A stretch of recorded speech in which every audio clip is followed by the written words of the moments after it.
Hi, I'm Justyn Fulton. I'm Ethereal Reyes, and welcome to the Culture Corner.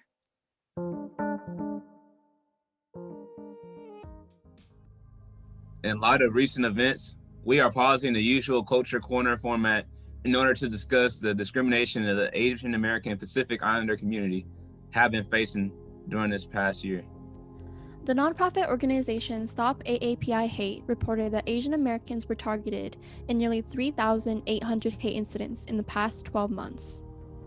Cal State San Bernardino's Center for the Study of Hate and Extremism found that in 2020, hate crimes against Asian Americans rose by 150% in 16 cities.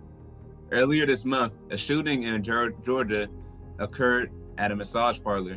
6 of the 8 people killed in this tragic shooting were of Asian descent.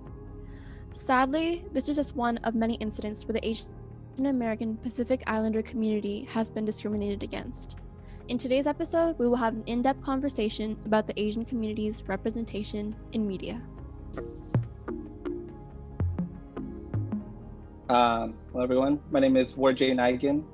My pronouns are he, him, his. Hi, I'm Sarah. I'm a 4th year journalism student at Cal Poly Pomona. I go by she, her, hers. Hi everyone, my name is Megan Dela Cruz. Use she, her, hers pronouns. I'm a Cal Poly Pomona alum. Currently, I'm a master's student in Asian American Studies at San Francisco State University. CSU SB Center for the Study of Hate and Extremism found that in 2020, hate crimes against Asian Americans rose by 150% in 16 cities. Why do you think that hate crimes have risen in 2020? So, I think hate crimes are something that we've been seeing for a long time. And it's something that I feel like our community are kind of used to at this point, which is really sad to say. It kind of like the violence from racism, it stems back all the way from, the 19th century, what we've seen with like Chinese massacres and exclusion acts and internment camps and stuff like that. I don't think that racism against Asian Americans, unfortunately, is new. It's very much steeped into our legal institutions, education, things like that. And we're constantly battling that model minority already.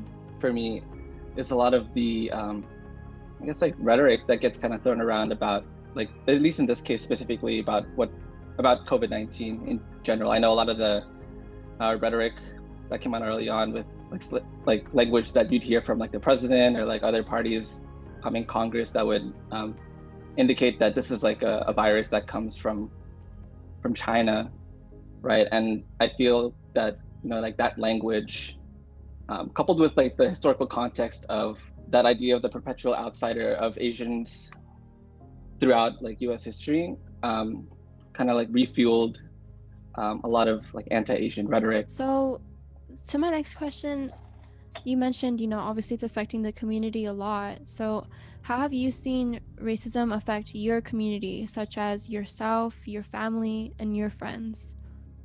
Last week, when I was talking to my mom, where she lives down in Southern Orange County, and she like called me and she was like, "Hey, I'm not gonna make sure you're safe. There's been a lot of like anti-Asian like hate and discrimination going on. Like I've been experiencing more like comments from a lot of like the neighbors that shop at the same stores at me, where they harass me about what I'm doing." And at first I was like really surprised, to hear it.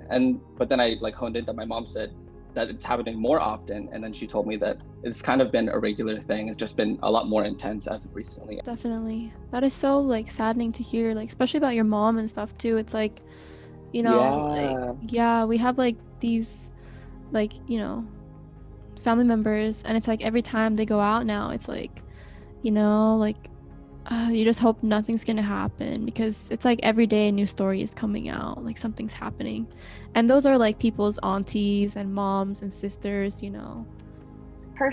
Speaking from personal experiences, I think it comes in many different forms, from the more what people think are more subtle, from questions like, "Oh, where are you from?" or comments like, "Oh wow, your pronunciation is really good," or "Your English really good," to something that's like more obvious, commenting or critiquing on how we look. So I think I've kind of had a variety of those in many different forms. And I'm sure some of my friends can agree. And yeah, I think that's like one of the more common ones that we've been seeing. When Trump first got elected, my mom would say things like, I'm glad he's building a border, right? And I was like, no, like that's not okay, right? And having conversations with my mom one-on-one. My sister is getting her master's at San Bernardino right now, and she constantly has to be that woman of color in her cohort, advocating and showing examples why public education is racist towards a lot of kids. Definitely like this rhetoric that, people are sensitive and maybe that they read too much into things and that they feel things are just racist, but they're just being sensitive. So what would you say to people who don't actually believe that Asian folks experience any form of racism? What would you say to them? What a lot of folks try to steer the conversation to is, I haven't experienced racism, right? They try to use their own lived experience to discount other lived experiences. So for me, I then for my conversations, I try to instead of doing individual experiences, what is the structures in place that enhance or enable hate against people of color? What are some damaging stereotypes that you feel the media publicizes about Asian folks? Stereotypes that gets publicized by media would be the model minority myth. I think, and to give context to that, it's the idea of that Asians are quote the good, or have traits of quote good POC folks, they're quote successful, they have wealth, they're good at most academic fields, and they're generally doing quote very well for themselves in a sense. But I think it can be equally harmful because it pits one marginalized community with many others, and it does paint a false narrative that Asian communities don't need support. With media portrayals, I think the Asian community is oftentimes portrayed as being submissive or reserved, well-educated, and sometimes exotic, because we're sexualized a lot. And it's also referred to as being the model minority stereotypes.